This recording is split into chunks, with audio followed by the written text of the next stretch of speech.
అయితే 2025 సంవత్సరాల క్రితము దేవుడు తన యొక్క ప్రియ కుమారుడు యేసుక్రీస్తు ప్రభువారిని ఈ భూమి మీదకి పంపించారండి. ఎందుకో తెలుసా? ఈ భూమి మీద ప్రతి మానవుడు కూడా పాపముల చేత, అపరాధముల చేత చనిపోతూ నిత్య నాశనానికి వెళ్ళిపోవడం దేవునికి ఎంత మాత్రం కూడా ఇష్టం లేక ప్రతి మానవుడు కూడా పాపం నుంచి విడిపించబడాలని, మానవుని యొక్క పాపాలు క్షమించబడాలని యేసుక్రీస్తు ప్రభువారు 2000 సంవత్సరాల క్రితం ఈ భూమి మీదకి వచ్చారు. ఆయన ఎందుకు వచ్చారో తెలుసా? బైబిల్ చదివిస్తా ఉంది.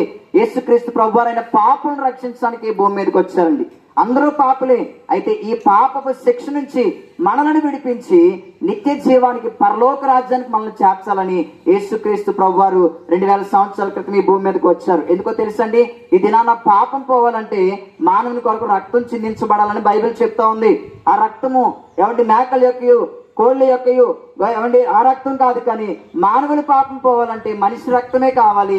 అయితే యేసుక్రీస్తు ప్రభువారి యొక్క జీవితాన్ని కనుక మనం ఆలోచన చేస్తే ఆయన ఒక్కడే ఈ భూమి మీద మనుషులందరి యొక్క పాపాల కొరకే రక్తము కార్చేటువంటి దేవునిగా మనకు కనబడతా ఉన్నారు. బైబిల్ ఏమని సెలవిస్తుందంటే యేసు రక్తము ప్రతి పాపము నుంచి మనలను పరిశుద్ధినిగా చేయగలదు. ఇది నాన్న ప్రియా సహోదరి సహోదరుడా, ఒకసారి చనిపోయిన తర్వాత మనం ఎక్కడికి వెళ్తాం అనేటువంటి ఆలోచన కూడా నీలో ఉంటే, నీవు పాపివి అని నువ్వు గ్రహించగలిగినట్లయితే నీవున్నటువంటి ఆ పాపపు జీవితం నుంచి విడిపించగలిగేటువంటి సామర్థ్యము యేసుక్రీస్తు ప్రభువారి రక్తములో మాత్రమే ఉందండి. ఇది నాన్న మీకు ప్రకటిస్తున్నటువంటి శుభవార్త ఏంటంటే, నీ కొరకు రక్తం కార్చినటువంటి దేవుడు, నిన్ను ప్రేమిస్తున్నటువంటి దేవుడు ఇప్పటికీ ఆయన మనలను పిలుస్తా ఉన్నాడు. ఆయన ఏమంటున్నంటే, ప్రయాసపడి పాపం వారం మోస్తున్న సమస్త జనులారా నా యొద్దకు రండి, నేను మీకు పాప క్షమాపణ కలగచేస్తాను, నిత్య జీవాన్ని కలగచేస్తాను అని యేసుక్రీస్తు ప్రభువారు పిలుస్తా ఉన్నారు. ప్రియా సహోదరి సహోదరుడా, నువ్వు ఏ స్థితిలో ఉన్నప్పటికీ కూడా నేడే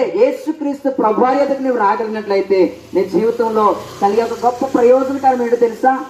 అంటే యేసుక్రీస్తు ప్రభువారి యొద్దకు రాగానే, ఆయన సన్నిధిలో మనం ప్రార్థించగానే, మన పాపములు ఒప్పుకోగానే ఆయన రక్తములో ప్రతి పాపాన్ని కూడా ఆయన కడుగుతాడండి, శుద్ధీకరిస్తాడు. పిల్లరా, ఎప్పుడైతే మనలో ఉన్న పాపం పోతుందో మనం పరిశుద్ధిగా మార్చబడతాం. అప్పుడు ఏ సమయంలో ఎక్కడ ఏ విధంగా మనం చనిపోయినప్పటికీ కూడా మనము స్వర్గానికి చేరుకోగలము, మోక్షానికి వెళ్ళగలము, పరలోకానికి చేరుకోగలము.